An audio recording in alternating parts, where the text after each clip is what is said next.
we are going to have a very unique lady to give us poetry performance. The first time I met her, I'm like, this woman is black. And I didn't know I was also black. Dr. Valerie Mason-John. She's also known as Queenie. She has broken all the boundaries that pulls every African girl child down. Queenie has evolved as one of the celebrated playwrights, poets, and novelists. I just had a list of books. She has authored 6 books, several plays, including her award-winning novel, The Banana Kid, that was named the British Color Purple. Tonight, Dr. Valerie Mason is here, and she's going to make another history by performing to us a poetry. Let's welcome her.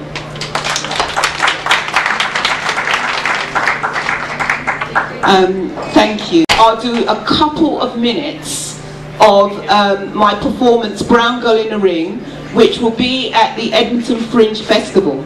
So what I'm going to do is, I'm going to do this first, and then Ricky's getting ready because I'm going to do another piece where Ricky and Co have said that they would drum to me. So I'm going to do just a piece from the show. Okay.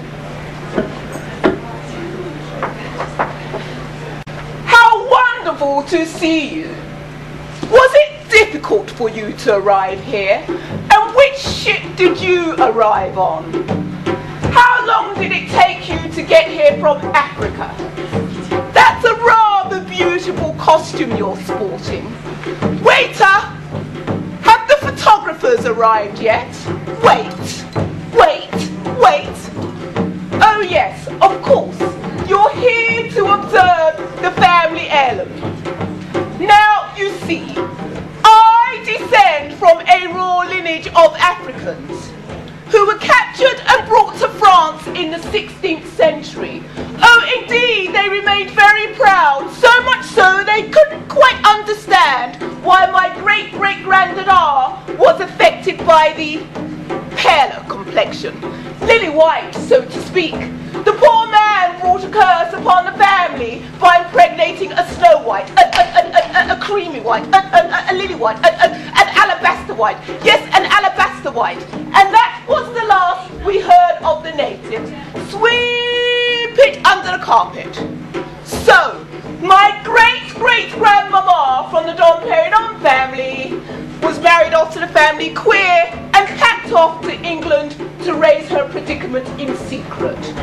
They also say that my great-great-grand-aunt, Marie Theresa, Queen of France, ate so much chocolate while big with child gave birth to a girl as black as the devil.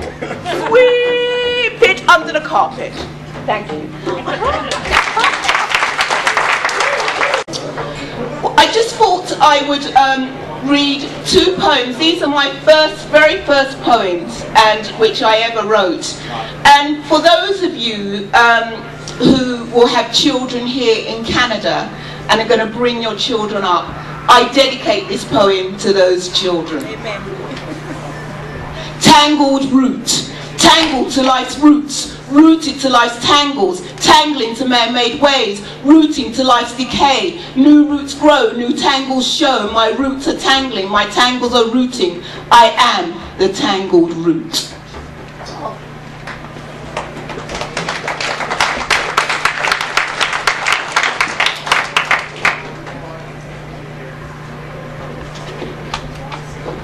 And this is, as I said, these were the first 2 poems that I ever wrote, and I should say that actually they are permanent installations in Britain. This one's called The Colour of My Skin. The colour of my skin is the root of my ecstasy, the seed of my life. The colour of my skin is one of nature's glories, the bloom of my life. The colour of my skin is the flower of my legacy, the taboo of my oppressors. The colour of my skin is the greatness of my beauty, the guilt of my kidnappers. The colour of my skin is a celebration of Eden. Black is an omnipotent being, the rejoicing of life. Black, the colour of many skins, is nature's own deliberation. The colour of my skin is your wonder, my pleasure, your fear, my strength, my beauty.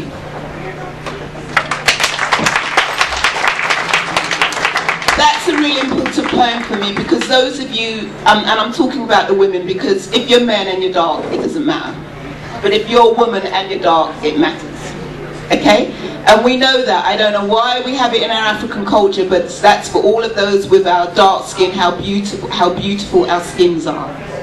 So, I'm going to read to you, and Ricky, I'd love you to drum for me for this. I'll talk about it first. This is my second novel, which will be published next year sometime. And I went out to Sierra Leone to do some research, and what was very interesting was that 6 months before, or actually a year before, I had spent 7 months in India doing research in India, writing about the lives of the untouchable women in India. And I've been to India many times. It's one of my spiritual homes. But for me, what was so fascinating is that when I went to Africa, I just thought, where are our indigenous religions? What's happened to our indigenous religions? What's all this Christianity about? But yet when you go to India, they still have their indigenous religions. They still have their gods that they worship. And we know that when the colonizers came to Africa, that they smashed a lot of our idols, they smashed a lot of our gods. So for me, it was really important to unearth that. I also had the privilege to interview ex-rebels and amputees from the rebel war in Sierra Leone. As you know, the war, many lives have been lost through diamonds, and so my story is very much about that, but I want to read from the prologue. So I'm bringing alive Yatta. Yatta is one of the supreme beings in Sierra Leone, and those of you who are aware of indigenous religious practices will know that many African countries have a supreme being.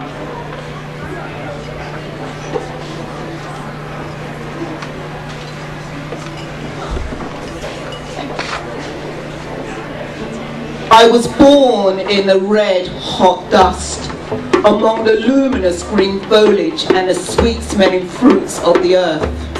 My guardians left food at the base of my roots and bowed down and worshipped the land they depended on. In return, I protected them from the hot, swelling sun with my luscious emerald green shade, sustained them with abundant crops I produced all year round, and so my inhabitants were happy. Then one day the hungry ghost voyaged into my waters, sailed to my sandy shores, and arrived in their big tall ships. I told my inhabitants, befriend them, they are part of our human race. They thought the men on the ships were sick with their pasty pale looking faces. They thought the men must have had a bad fever with all the clothes they clustered upon their bodies under my blistering sun. So my people gave them food and medicine in a hope they would recover. Some turned scarlet, but those who recovered burned a golden brown and soon became strong. I saw it coming, tried to warn my people not to tell them their secrets. My heavens opened and poured out my warning sign. Swirling rains and thunder came in February, months before the rainy season was due. My earth became mashed like fufu, but it was too late. The hungry ghosts knew all they needed to know. They climbed out of their tall rubberized boots and learnt that barefoot was the way to tread. In the middle of the night they came with fishing nets, chains and guns for my people. They herded them up like cattle, slaughtered them like pigs, and beat the unfortunate survivors into a pulp. My guardians were destroyed, broken people. Those who survived and who were not clamped at their feet, wrists and necks and dragged off to the ships were never the same. Their spirits were crushed. Their bodies sagged, they called out for me, "Yatta, come now, punish we no more." They cried, threw libations at the trees, the mountains, the plants and everything that lived. Oh, how my ancestors howled. The stain of my people's blood is moulded into my soil. Then the hungry ghosts sailed back with their hatchets, choppers and bulldozers and cleared my jungles. My trees were hacked down, severed and splintered. This ransom of my land is forever visible in a red dust that scratches the eyes. The next time the hungry ghosts cursed my land with a visit, they returned with their missionaries. They destroyed my idols, my artifacts, sacred stone deities, places of worship beneath the trees, beside the river and on top of the mountains. They pitched their wooden crosses at my holy sites and choked my people with Jesus.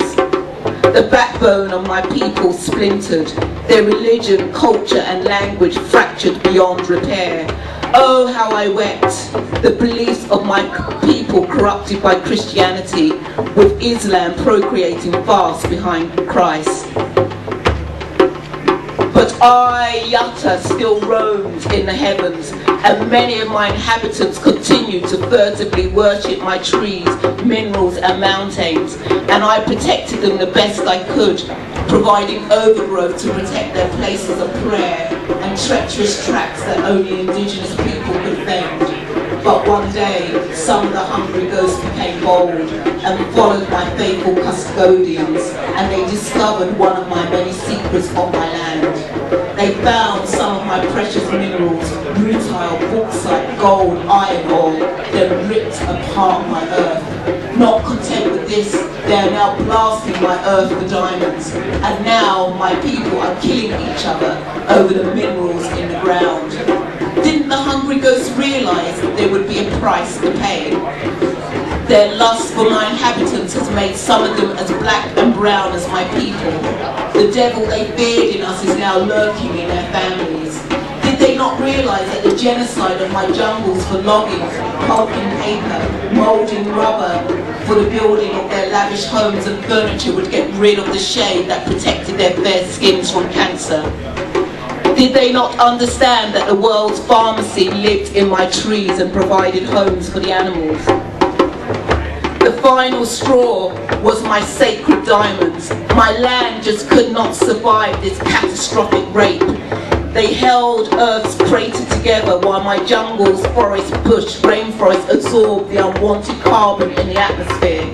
Radioactive pollutants began to seep into my drinking waters, and the Harmattan winds in the dry seasons began to disperse contaminated dust from the mines. My people began to feel sick. I, Yatta, the Supreme Being, has suffered the worst genocide. Now my people are under threat of droughts, floods, storms, disease, extreme heat changes, earthquakes and landslides because of the hungry ghost greed. I am the one who is owed reparations. My rocks, stones, minerals are not imbeciles, lumps of useless matter.